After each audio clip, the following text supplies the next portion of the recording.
REPRISE III is a large, multi-center, randomized trial to establish the safety and effectiveness of the Lotus valve.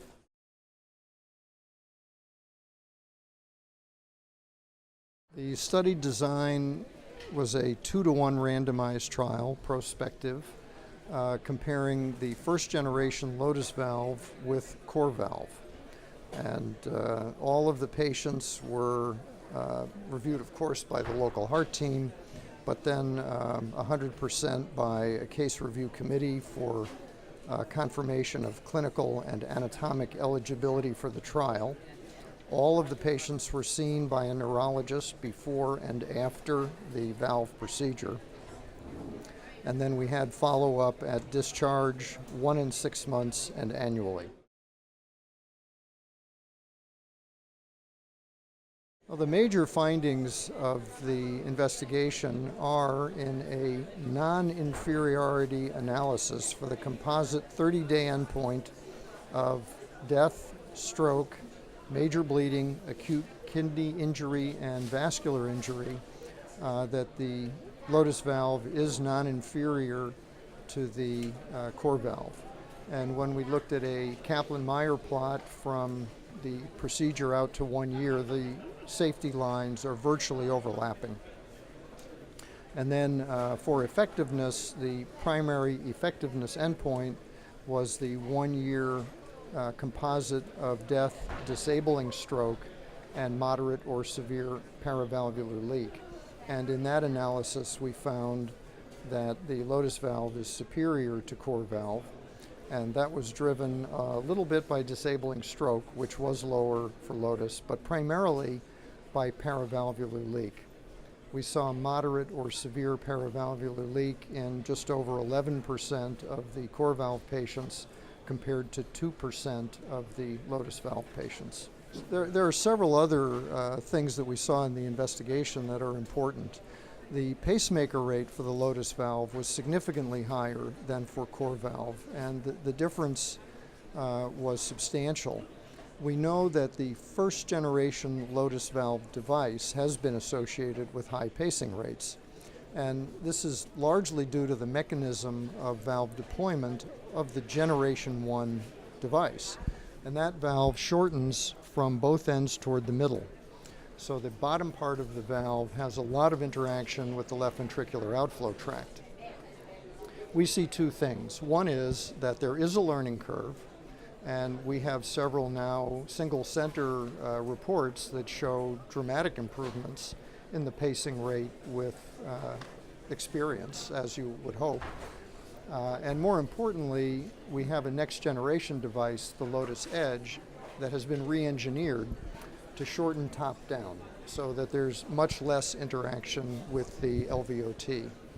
The earliest results reported were at CRT earlier this year, and the rate of new pacemakers at discharge with that new mechanism was less than 20%. Some other features that we see in the trial that I think are important, and these are infrequent but important events. We saw no valve malpositioning with Lotus and no need for TAV-in-TAV or acute valve-in-valve. And this reflects the ability to recapture and reposition so that you don't have to let go of the valve until it's in the right place.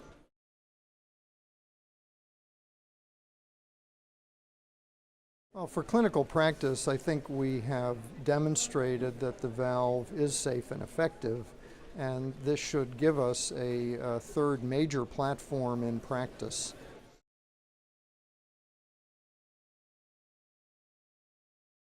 Looking forward, the Lotus Edge device, the next generation, is coming out in trial investigations.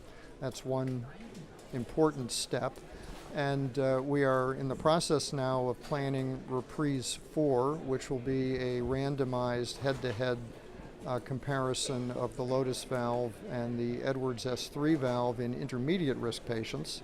And then ultimately the REPRISE V trial, which will be low risk randomized comparison of Lotus and standard aortic valve surgery. One concern many people have is the recall of the Lotus valve due to early release of a pin in the buckle and post mechanism.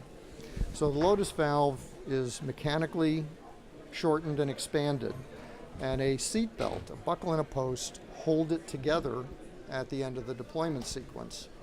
The buckle and the post are connected by a pin. At the end of the procedure, the pin is pulled when it's no longer necessary to have the ability to release, reposition, or recapture. So as manufacturing scaled up for this device, some of the pins, instead of being sort of slack, were taut at the time of manufacture. And as the device moved over the arch, that led to a roughly 1% incidence of early pin release. If that was recognized, it's not a problem. If the operator tries to deploy the valve after the pin's pulled and doesn't see it and doesn't recapture, the valve won't lock, and that is a problem, and that is the basis of the recall. This is a manufacturing issue. It's not the valve, it's the delivery system. So currently there's a mechanism to verify 100% every single device that there's enough slack in the pin that with movement it won't pull early. And I think Boston Scientific has a high degree of confidence that they understood the problem very quickly and that the manufacturing process change is actually pretty simple to get this back on the market.